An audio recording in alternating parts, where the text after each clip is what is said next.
Magandang araw!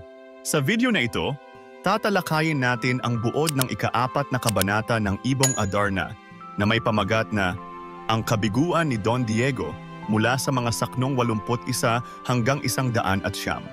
Pag-aaralan din natin ang mga mahahalagang pangyayari, tauhan, tagpuan, talasalitaan at aral, mensahe o implikasyon na matatagpuan sa kabanatang ito. Simulan na natin! Si Don Diego ay inutusan ng kanilang ama na hanapin ang kanyang kapatid na si Don Pedro matapos itong mabigo sa kanyang misyon na hulihin ang Ibong Adarna. Si Don Diego ay naglakbay ng buong tapang, dala-dala sa puso ang pangarap na tulungan ang kanilang mga magulang at ang layuning masagip ang nawawalang kapatid. Sa kanyang paglalakbay, tinahak niya ang mga bundok, gubat at ilog, nagtiis ng gutom, pagod at hirap upang makarating sa puno ng Piedras Platas na tinitirhan ng Ibong Adarna. Sa kabila ng mahabang paglalakbay, si Don Diego ay dumating sa lugar kung saan naroon ang puno ng Piedras Platas. Namangha siya sa kagandahan nito, ngunit napansin niyang walang ibong dumarapo dito maliban sa mahiwagang Ibong Adarna. Sa kanyang pag-upo at paghihintay sa ilalim ng puno, narinig niya ang malambing na awit ng Ibong Adarna na napakaganda at nakakabighani. Dahil sa kagandahan ng awit, si Don Diego ay napapikit at tuluyang naengkanto. Nang matapos ang pag-awit ng Ibong Adarna, ito'y nagbawas at pumatak ang dumi kay Don Diego na unti-unting naging bato, katulad ng sinapit ni Don Pedro. Dumako naman tayo sa mga mahahalagang pangyayari. Inatasan si Don Diego na hanapin ang kanyang kapatid na si Don Pedro. Naglakbay si Don Diego sa mga bundok, gubat at ilog ng walang takot upang hanapin ang Ibong Adarna. Narating niya ang Piedras Platas at nakita ang kakaibang kagandahan ng puno, ngunit wala ring mga ibong dumadapo rito.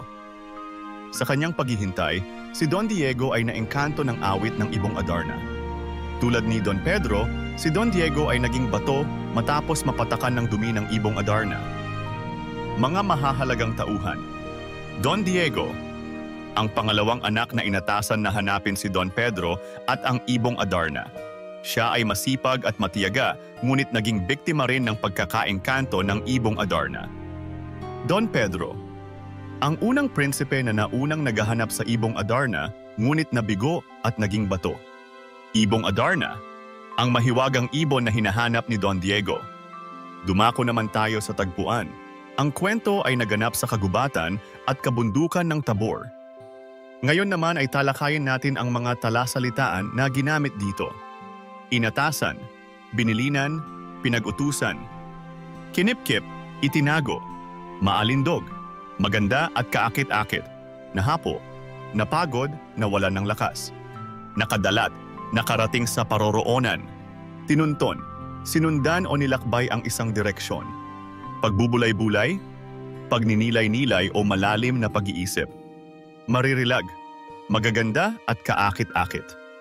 At ngayon ay alamin naman natin ang mga aral o mensahe ng kwento. Ang pagpapahalaga sa pamilya ay mahalaga kahit sa gitna ng matinding pagsubok. Makikita ito sa pagsusumikap ni Don Diego na hanapin ang kanyang kapatid. Ang mga pagsubok ay bahagi ng paglalakbay ng buhay at hindi palaging nagtatapos sa tagumpay. Ang mahalaga ay ang tapang at tiyaga sa pagharap dito. Ang pagiging maingat sa pakikinig at pagtanggap ng anumang nakikita at naririnig, tulad ng awit ng Ibong Adarna, ay mahalaga upang maiwasan ang kapahamakan. At diyan nagtatapos ang ika-4 na kabanata ng Ibong Adarna, Ang Kabiguan ni Don Diego. Ano ang natutunan mo sa kabanatang ito? I-comment mo na ang iyong sagot. Inaanyayahan ka din namin na i-like, subscribe at i-click ang notification bell para lagi kang updated sa mga susunod naming videos. Hanggang sa muli, maraming salamat sa panonood